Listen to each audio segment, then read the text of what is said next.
tardes a todos. Muchas gracias por la presencia.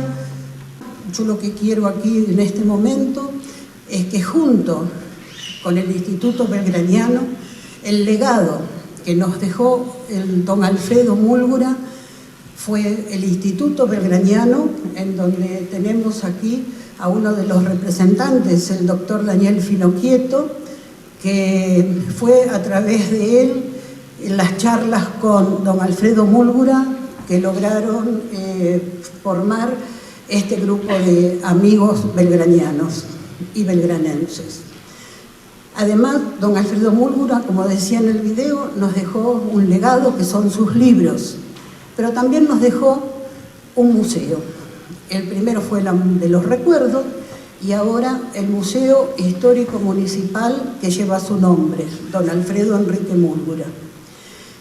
Este año el museo cumple 25 años. Entonces estamos de fiesta, nosotros 39, ellos 25, y estamos trabajando en conjunto.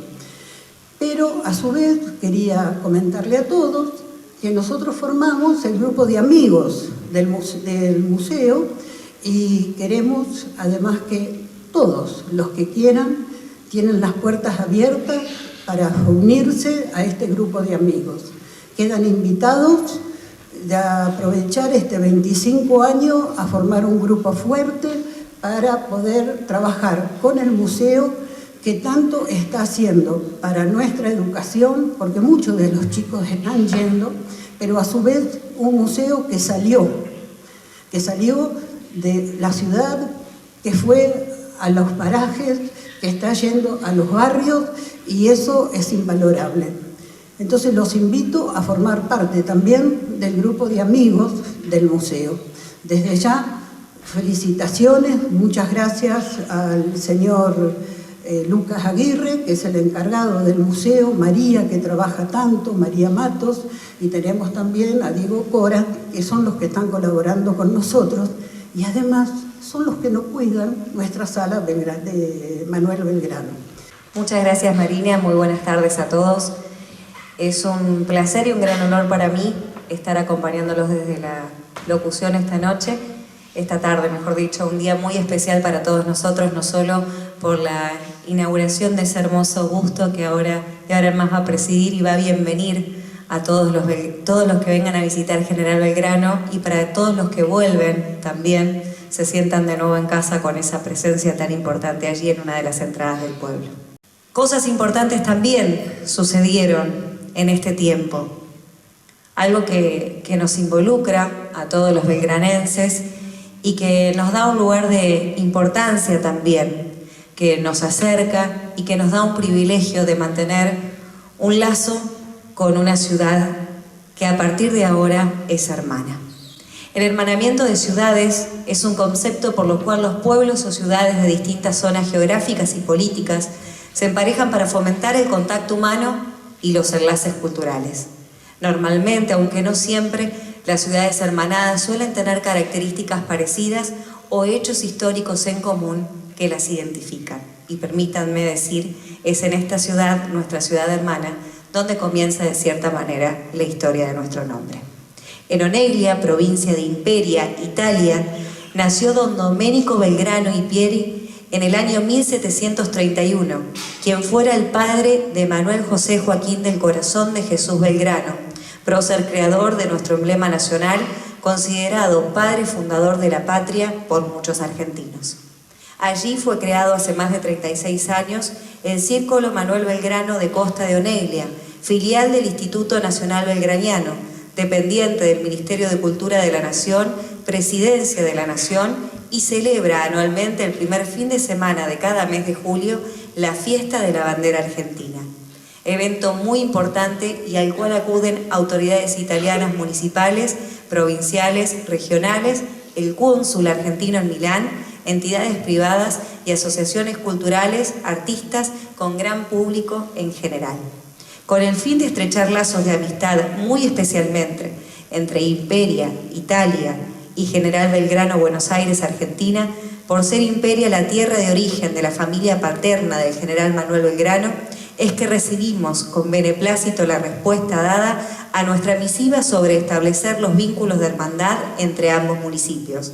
Este acercamiento ofrece actividades culturales, educativas, deportivas, económicas, sociales, cuerpos de danza, periodistas, empresarios, ciudadanos destacados, así como realizar promoción turística, programas de servicio, cuidado del medio ambiente, fechas importantes de festejos en cada partido.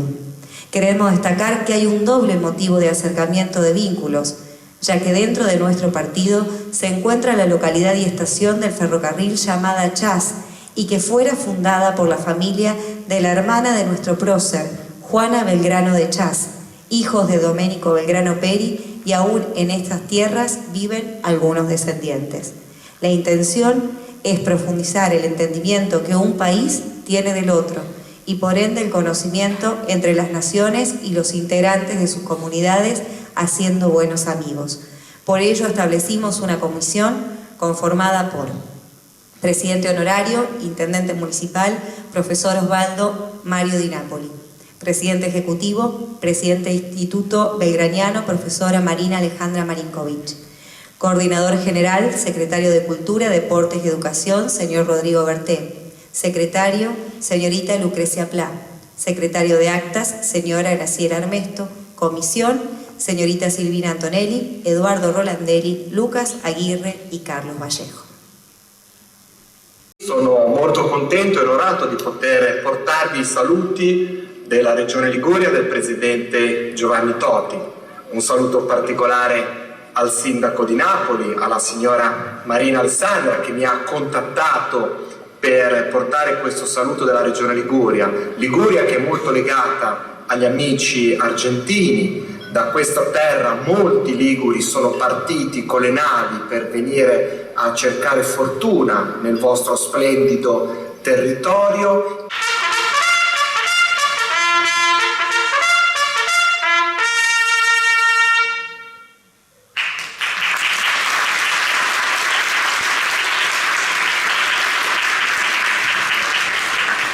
Trompa de alegría a cargo del sargento músico José Nicolás Cudemo. En primer lugar, recibíamos el saludo del asesor Marco Escayola y en segundo lugar del intendente Claudio Escayola. Y recibimos también una carta que tiene que ver con esto. Estimado intendente, profesor Osvaldo Mario Di Napoli, deseamos agradecerle por su carta que recibimos con gran placer. Estamos totalmente de acuerdo, los vínculos entre países, entre ciudades, son importantes para el crecimiento y el intercambio cultural entre los hombres. Acogemos con interés su proposición de fraternidad como símbolo del vínculo entre nuestra ciudad Imperia, la Municipalidad de General Belgrano y por consiguiente la historia de Manuel Belgrano, héroe nacional argentino. Agradecer este saludo tan cordial en que nos une a dos ciudades, una ciudad tan importante para el sentir argentino porque allí nace el padre de nuestro héroe Manuel Belgrano, y nosotros que llevamos el nombre tan orgulloso, como decía hoy a la mañana, de General Belgrano.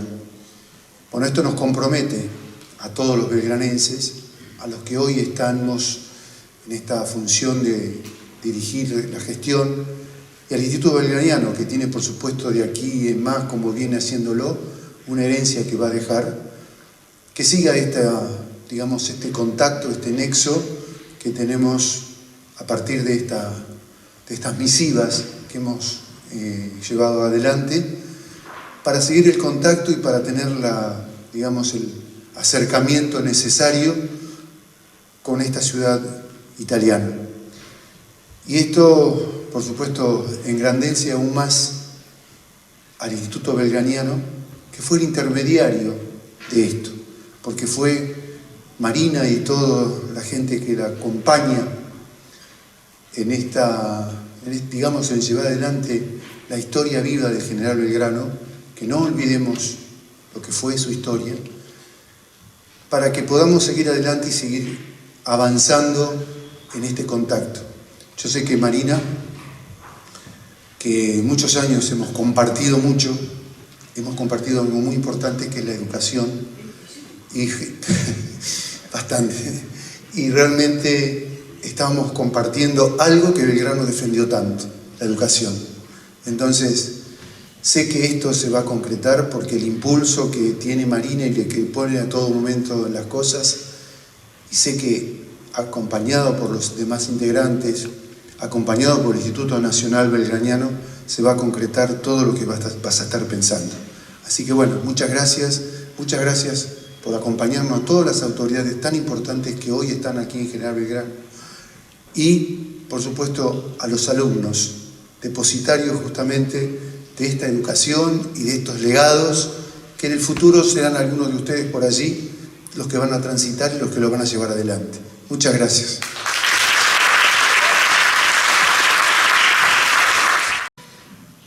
Entrando justamente en tema de este libro, esta investigación realmente necesaria que fue la verdadera historia de la casa del general Belgrano.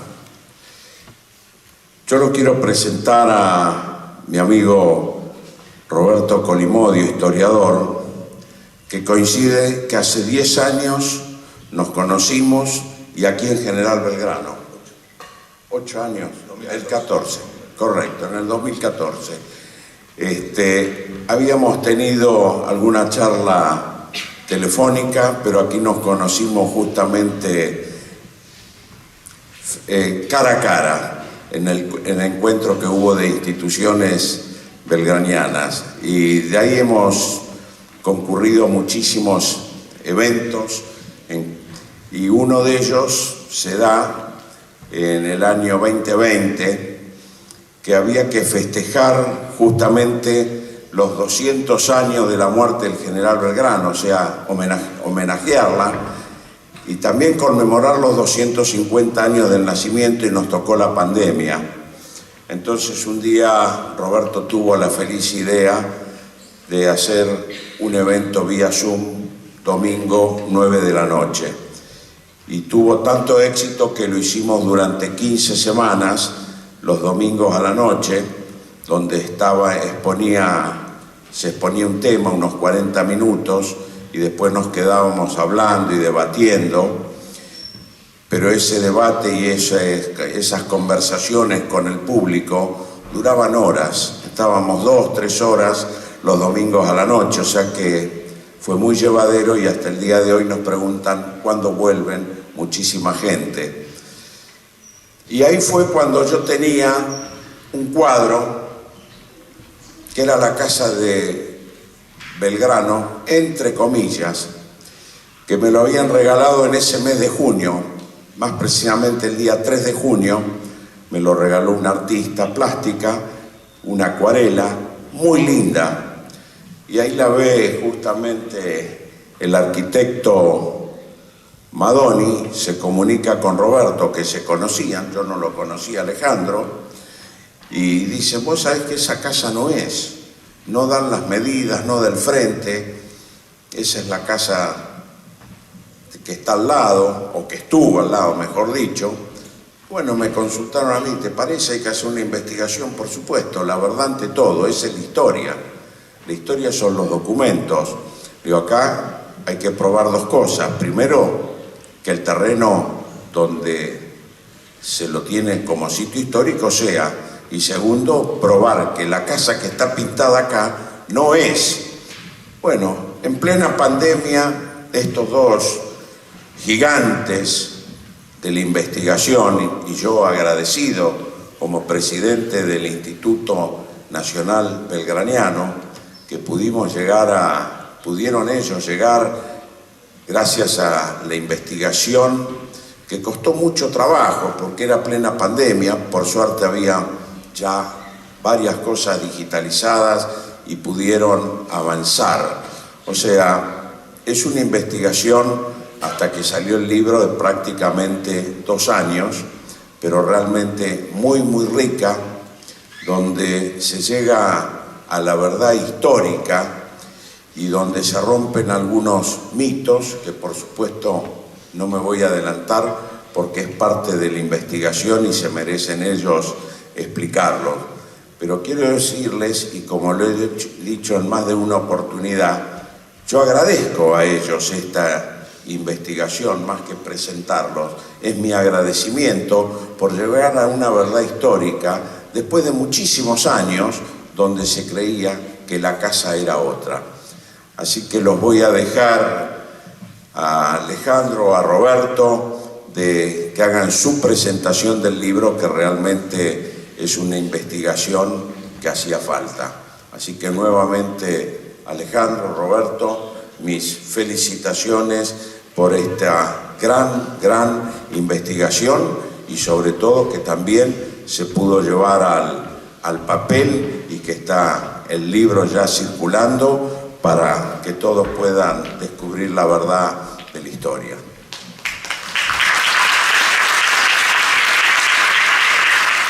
Y agradecer a todos los presentes, y me sorprende gratamente la presencia de alumnos. Bien lo resaltó Di Napoli recién, y que la educación es importante, ¿no? Lo decía Manuel, hay que sembrar en las almas. Y realmente creo que todos, como belgranianos, como también formando parte del instituto, tenemos un legado que honrar, que es el de nuestro general Belgrano. Pero vamos a lo que nos trajo aquí, que es este libro, Manuel Belgrano, la verdadera historia de su casa familiar en Buenos Aires.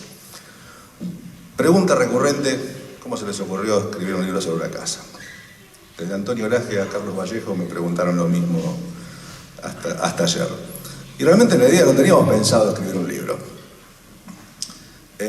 Teníamos pensado escribir un artículo, como bien decía Manuel, en las veladas, cuando Alejandro se contacta, me dice: no me cierran las medidas. Nos pusimos a investigar, nos costó, no mucho, descubrir que las fotografías conocidas hasta ese entonces de la casa como natal de Belgrano correspondían en realidad a la casa Constanzó, como se llama en esa época, que era la casa de al lado. Una casa con un frente mucho más largo que lo que ocupa actualmente el solar histórico, que es correcto, donde están marcadas las placas, el edificio Kalmar. Entonces, a partir de allí, como digo siempre, resultaba poco empático, poco simpático decir: bueno, esto no es, ¿qué podemos dar a cambio? Entonces, nos pusimos a investigar un poquito más, miles de expedientes, sucesiones, que sería largo contarles, pero a su vez vamos descubriendo que la casa pasa a ser el eje donde gira toda la investigación y va tomando una forma de libro, porque no solamente contamos la historia de la casa, que es muy rica, y podemos describirla y llegar a ver cómo era la casa, sino también la historia de sus habitantes, desde los padres de Manuel Belgrano, que construyeron su casa, Domingo y María Josefa González, de la historia de sus hermanos, la historia de sus vecinos. Entonces esa historia, que quizás algunos pueden decir historia urbana o historia chica, creo que también hace a la formación y a la historia de nuestro general Belgrano. ¿Y por qué digo esto? Porque hoy hablábamos recién, y felicito, lo omití en mi primera parte, el hermanamiento con la localidad de Imperia, de donde alguna vez salió un joven, Domingo Belgrano de Peri y Tiragalo, primero a España y luego a hacer la América. Y cuando empezamos a investigar todos estos expedientes sucesorios, encontramos que el propio Domingo Belgrano Peri, el padre de nuestro general Belgrano, en una declaración indagatoria, cuenta cómo vino al Río de la Plata. Que era un punto que vos me darás quizás a la derecha, un punto oscuro en cuanto a cómo había llegado. Se corrían muchísimas versiones, muchos mitos, como también con la casa. Entonces podemos agregar también a la historia de la casa cómo llegó don Domingo Belgrano Peri, el padre de Manuel Belgrano, a la América, donde pasaron las tropas españolas por Oneglia, donde él se suma a ese ejército, va a Cádiz y en Cádiz embarca al Río de la Plata, asociado a la licencia de pasajero a Indias de un comerciante llamado Francisco de Arcos. Ya allí en España castellaniza su apellido materno, el Pérez. Él no usa el Belgrano durante los primeros épocas en América, lo hace desde España, como Domingo Pérez. Y llega al Río de la Plata. En realidad no llega al Río de la Plata porque el barco naufraga. El barco del Polonio naufraga en las costas uruguayas de lo que hoy es Cabo Polonio. Y ya Domingo Belgrano, como él dice, un muchacho italiano, llega a Buenos Aires y allí se vincula con algunos ex soldados españoles que lo habían conocido en Italia y que dan fe de la buena familia que viene de su Oneglia natal. Al poco tiempo se casa y con su mujer construyen la casa que vemos en la tapa del libro. Usó 237.500 ladrillos, para aquellos que les gustan los números o los pequeños detalles. Él mismo lo cuenta, un hombre muy detallista, de profesión comerciante. Una casa construida para una familia grande, sabemos que tuvo 16 hijos. Y sabemos que la compró, que eso es lo importante cuando empezamos a trabajar en la documentación que el presidente Manuel Belgrano decía que sería buenísimo tener la documentación porque era un estudio que nadie se había planteado hasta ese momento. Encontramos la escritura de compra-venta de lo que sería el solar histórico, en 1764, 6 años antes del nacimiento de Manuel. Una casa de paredes de barro, de tierra, muy modesta, que obviamente el matrimonio demuele para construir la casa donde nacerá uno de nuestros padres fundadores, Manuel Belgrano, en 1770, y donde nacerán la mayoría de sus hermanos. A partir de allí, esta casa grande, que a su vez tenía a su frente los almacenes donde el padre de Manuel ejercía el comercio, allí nacerán todos sus hermanos y allí vivirá Manuel permanentemente. Y eso lo sabemos a través de algo que es muy importante para la investigación, sobre todo la que es cronológica, son los censos de población. A través de los censos de población que se desarrollaron durante la época de la colonia, podemos saber que Manuel Belgrano estuvo allí en 1778 y hasta 1810, donde es censado, curiosamente, con una profesión, la profesión de vocal. Luego sabemos que entró en campaña del 10 al 20 y es la casa paterna, donde él va a morir. Es importante establecer ese sitio histórico que paradójicamente no está nombrado, no tiene una declaración de sitio histórico, cosa de lo que estamos trabajando junto con el Instituto y el Senado de la Nación, para poner en valor no solamente la figura de Belgrano, que hoy está así marcada en una placa, 3 metros de altura y alguna otra placa más, sino también para que forme parte del circuito turístico histórico de la ciudad de Buenos Aires. Vos bien lo decís, Alejandro, siempre, que perdona que te saque el bocadillo, a 3 cuadras de la Plaza de Mayo, ¿no? O sea, es algo que realmente sorprende a veces esa poca memoria que tenemos los argentinos y también los porteños. Y en este libro también, como conté de la historia de sus habitantes, nos explayamos también un poco en el propio Manuel y en su madre, María Josefa González. Bien, Manuel decía que la mujer era la primera formadora de los ciudadanos de mañana, la mujer de familia, la madre de familia. Y me ocurrió pensar qué buena madre o qué persona sería esta mujer para haber formado semejante ciudadano, ¿no? Y podemos encontrar, gracias también a una investigación en los archivos españoles, cartas de María Josefa que dirige primero al virrey y luego a los reyes de España por un problema legal que tenía su marido, se había visto complicado en un desfalco de la aduana, y había sufrido el arresto domiciliario durante 5 años precisamente en la casa que estudiamos. Por eso hablé al principio de la casa como eje de la historia de sus habitantes. Arresto domiciliario que fue durísimo, porque no solamente no podía salir el implicado, sino también no podía salir ninguna de su familia y los chicos que iban al colegio necesitaban un permiso del virrey, que se demoraba en llegar. Entonces, en esas cartas que encontramos de queja, encontramos a una mujer valiente, a una mujer defensora del honor de su marido y una mujer también defensora de su familia.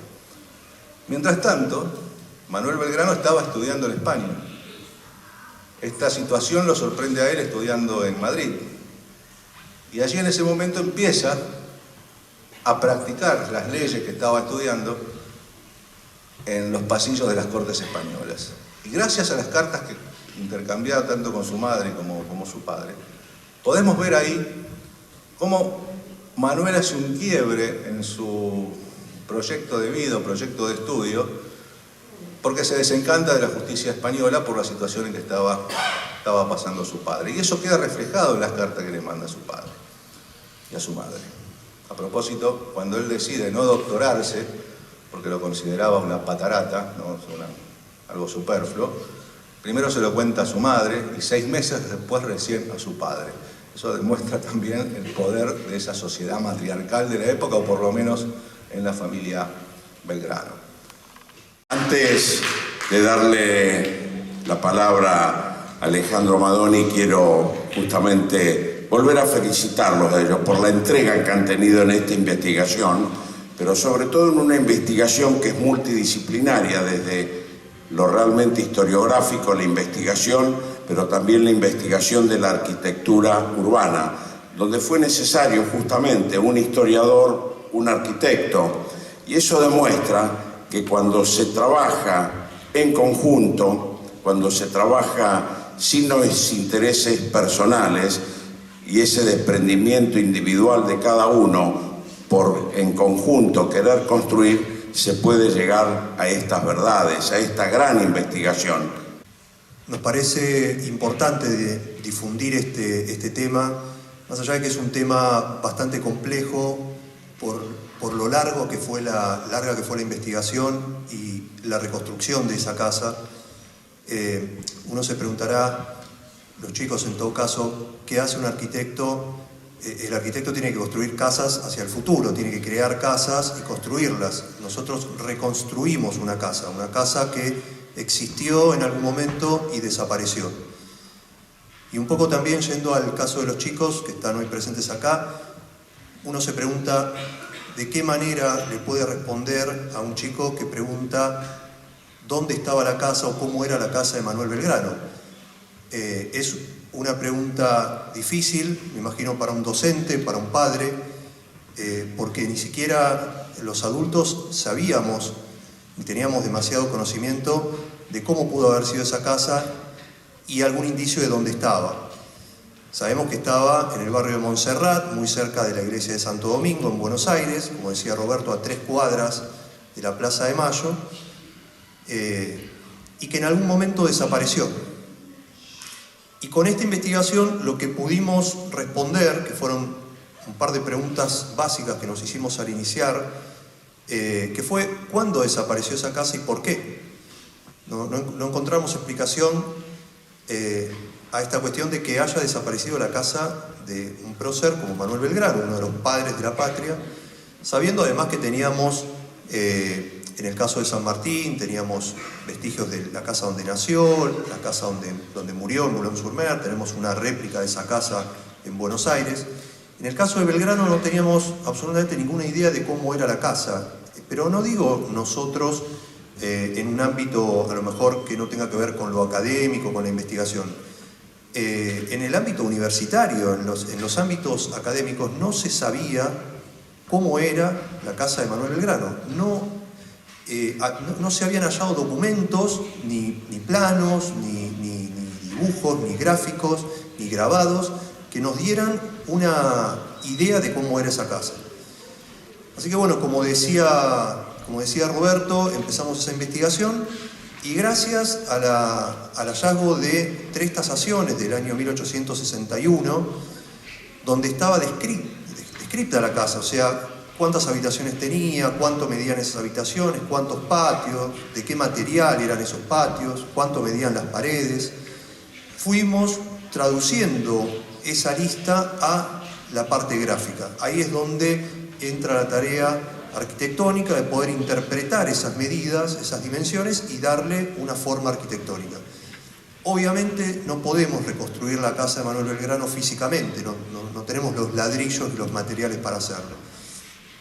Si bien nos ha llegado el pedido de una persona en la ciudad de La Boulaye, en Córdoba, que está interesado en construir una réplica de la casa, en un terreno que él tiene en esa localidad, lo cual nos sorprendió muchísimo, porque si bien no fue algo que nos planteáramos de entrada, bueno, hoy en día con esta investigación empieza a surgir esa posibilidad de tener una representación física incluso de lo que era la casa. Entonces, estas tasaciones de 1861 nos permitieron tener una idea de cómo fue la casa, al menos en ese año, y por los indicios que fuimos encontrando, creemos que es la misma casa en la que nació, vivió y murió Manuel Belgrano. Bueno, ¿qué es lo que fuimos descubriendo a medida que fuimos interpretando esas tasaciones? Bueno, descubrimos que la casa tenía 3 almacenes que daban al frente de la casa, estaban sobre la fachada. La fachada era prácticamente toda de almacenes, que tenía que ver con la actividad que había desempeñado el padre, Manuel Belgrano, que era un gran comerciante en Buenos Aires y que, al parecer, por lo que revelan las tasaciones, tenía la actividad comercial también dentro de su casa. Teníamos indicios por documentos de que había un almacén en la casa, pero no que ocupaban semejante superficie. O sea que aproximadamente el 40% de la casa eran locales o espacios destinados al almacenamiento o a la venta de productos. Y el resto de la casa, que funcionaba a partir de la instalación de 3 patios, bueno, estaba integrada por habitaciones, el comedor, una sala, seguramente de reunión o de recepción, y encontramos también que la casa tenía un segundo piso, tenía una planta alta que estaba hacia los fondos. Obviamente también había un espacio destinado a lo que era el servicio, era una casa muy grande y había casi la misma cantidad de habitantes reflejada en el servicio. En el censo de 1778 en la casa había 32 personas, 16 integrantes de la familia y 16 personas de servicio o esclavos, que era habitual en esa época. Entonces también nos producía curiosidad y era un interrogante saber dónde se alojaba toda esa gente. Bueno, había un espacio detrás del tercer patio, que era también un corral, donde de alguna manera tenían hospedaje el personal de servicio de la casa. Y bueno, también nos sorprendimos cuando vimos que había una segunda planta de habitaciones, con 5 habitaciones, había 5 habitaciones en planta baja y 5 en planta alta, y ahí empezamos a dilucidar esta cuestión de por qué la casa desapareció. No solo desapareció, sino que se olvidó en el tiempo. Y descubrimos que la casa ya venía siendo olvidada desde mucho antes de la demolición. Había habido, como dijo Roberto, una situación legal muy prolongada que tenía que ver con concursos, con embargos, con quiebras, hipotecas, que hicieron que la casa prácticamente quedara congelada en el tiempo, y si bien fue habitada hasta último momento por integrantes de la familia, como les decía, lo que uno podía ver desde la calle eran simples almacenes con unas ventanas reducidas, nada de lo que creemos que pudo haber sido una casa llamativa, como lo era la casa al lado, que confundimos durante más de 100 años con la verdadera casa, que tenía un balcón y una entrada de estilo barroco.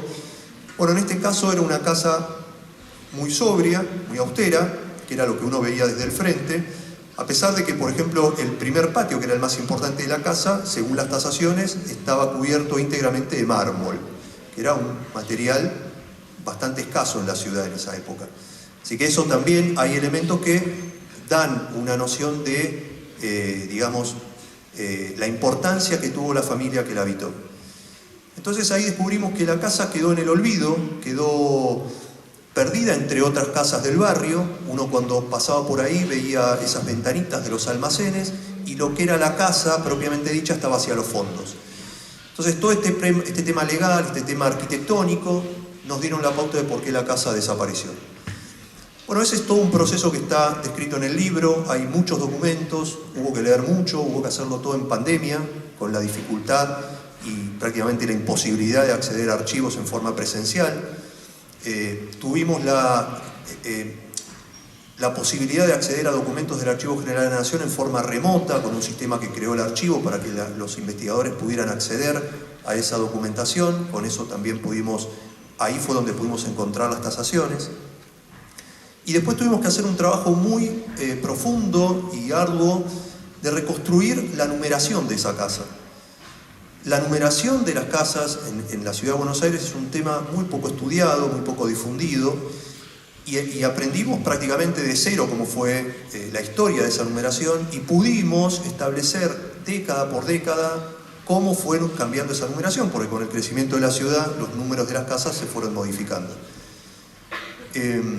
Eso nos permitió identificar exactamente qué número tenía la casa en 1861 cuando fue tasada, y pudimos constatar que el enunciado o el encabezado de esas tasaciones tenía justamente la numeración que nosotros sabíamos y que le correspondía a esa casa. La casa estaba en la calle Belgrano 50, y si no hubiéramos sabido de antemano cuál era la numeración, no lo hubiésemos podido demostrar fehacientemente.